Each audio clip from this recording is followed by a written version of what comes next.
I'm Tim Herrera with the Sacramento County Office of Education, here with another Teacher of the Year profile. We're with Jennifer Nunes, who is the Teacher of the Year for the Natomas Unified School District. Thanks for joining us. Thank you for having me. So you're a special education teacher at American Lake School. Yes. Tell us about the program, the class that you teach. So the class that I currently teach is for students in second and third grades who have moderate to severe disabilities. And so it's technically a special day class. However, about 70% of my students are mainstreamed for components of their day. Explain what a special day class is. A special day class is a classroom where students are receiving instruction from a special education teacher that is more individualized to their needs and based on their IEP goals. In terms of their instruction and utilizing the modifications and accommodations in their IEP for them to be educated. And are they in your class part of the day, the whole day? Some students are in my class for the full day. Other students are in my class for part of the day. It's definitely individualized. Every child in my room does have a different educational plan, individualized educational plan, and it depends on what their needs are and what their abilities are in terms of what is worked on and how much of their time is spent in the general education class versus my classroom. And so during your day, you're working with your students and he needs something, she needs this, he needs that, she needs this, and so while you're working with all these students, and also in your mind, you're splitting your brain to know who needs what when. That's got to be a challenge. It is, but it is very rewarding, and it is a challenge that I enjoy. It's great to be able to reach a student and help them progress educationally and academically and as individuals. Most of my students have needs in all of the 5 domains, not just academic or academic and speech. They have significant needs in every area, and so in my class we are educating the whole child. A lot of my kids have adaptive skills that they are needing to improve upon. Explain adaptive skills. Adaptive skills like independent living skills, self-help skills, toileting, tying their shoes, looking after their own belongings, those types of things. Wide range. Oh, yeah, a wide range of needs. And so how important is that for you to have a really good connection with the families to keep that transition going so that when you're working with a student, telling the parent about the success and also the needs of the student? Right. I think communication with families is imperative regardless of the population that you're instructing.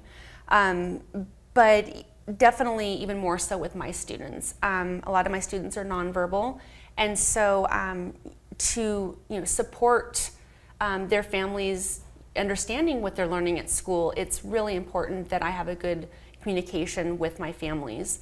And so I do have daily communication, whether it be in written form or phone call or person to person, at pickup time. I'm having constant communication with my families so that they know, what their child is working on in school, and hopefully we can generalize that also at home.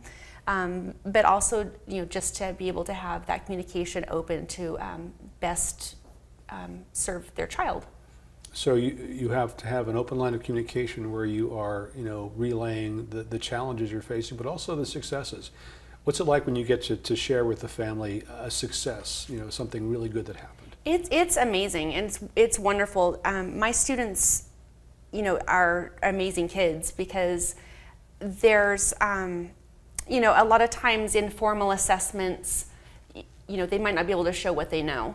But my kids have a lot of strengths and a lot of interests and a lot of things that they would like to communicate. And so for them to be able to open up and be able to, to show their opinions and show, their interests, and also to show progress, academically, or to show progress in their independent living skills, to be able to do more things for themselves as they work towards becoming independent adults is amazing. That's why we do it every day. So it's a milestone for your students, whereas for somebody else, it's just part of living. Right, Yeah. you're right.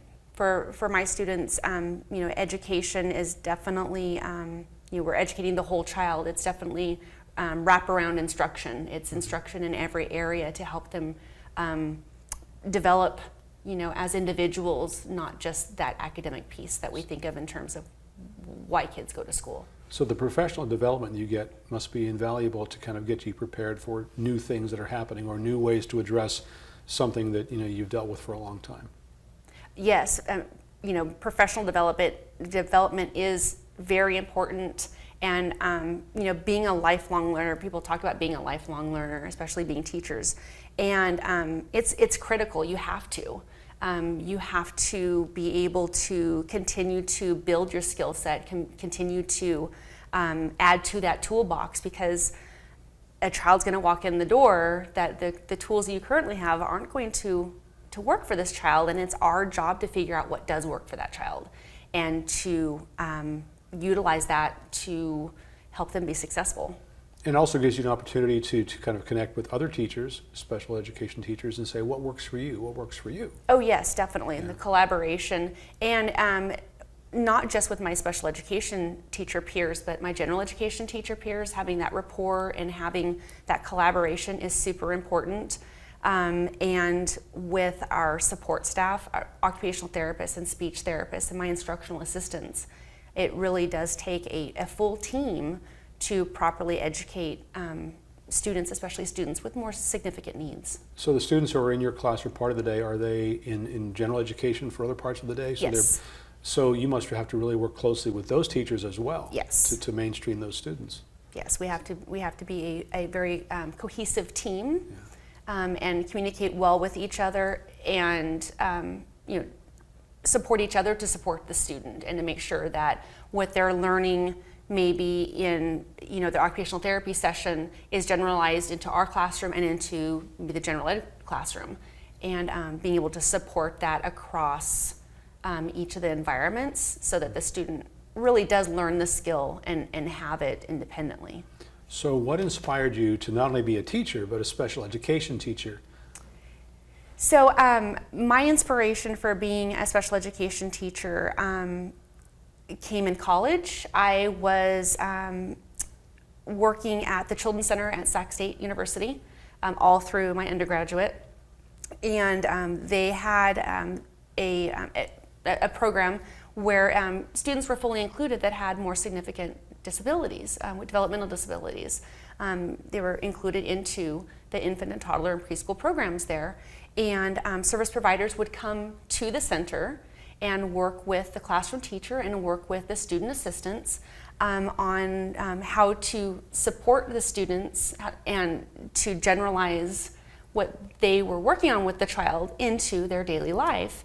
And I had the opportunity to be the student assistant that was assigned to a couple of our students, our children that were there with developmental disabilities, and just fell in love with it, and just thought that it was so wonderful and so effective that seamless services can be brought by a team to a child in a general education setting where they were with their peers and their friends and models, and it was a great experience, and that's what steered me towards entering the credential program. And you dove in with both feet. Yeah. So what does it mean to you to be a Teacher of the Year for your district? It is a huge honor, and I'm still quite stunned, but I am very honored. I'm most honored because I can think of all of these wonderful teachers and specialists that I work with that for them to nominate me is very flattering, and I'm very honored that my peers as well as our administrators